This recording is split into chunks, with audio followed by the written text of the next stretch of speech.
Have you ever wondered what happens when you hit send on a text message? Today, we're diving into the fascinating world of SMS and RCS messaging, how they work, their differences, and why it matters to you. Let's break it down.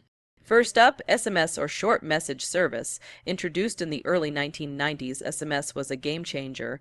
It's like the grandparent of modern messaging.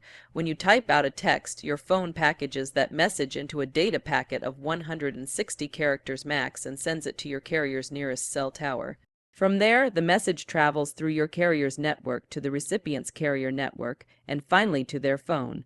It's simple and efficient. That's why SMS has been the backbone of mobile communication for decades.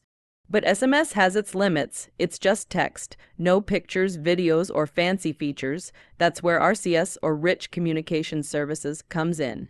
RCS is like SMS on steroids. It supports high-resolution images, group chats, read receipts, typing indicators, and even payments. So how does it work? RCS messages don't rely on the traditional cellular network like SMS. Instead, they use your phone's internet connection, whether it's mobile data or Wi-Fi. The message is sent through servers managed by your carrier or a third-party service, much like apps like WhatsApp or iMessage. Some RCS messages are encrypted end-to-end, adding a layer of security. But this depends on whether both users and their carriers support RCS and encryption. Sounds great, right? But there's a catch. Not all carriers or phones fully support RCS yet, and it doesn't work well across platforms like SMS does. For example, Android users might have RCS, but it doesn't always play nicely with Apple's iMessage. So here's the breakdown. SMS is universal, simple, and reliable, but lacks features.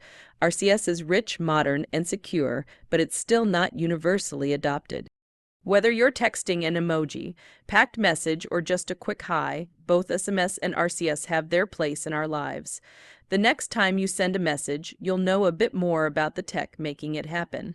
If you found this interesting, hit that like button and subscribe for more tech insights. See you next time.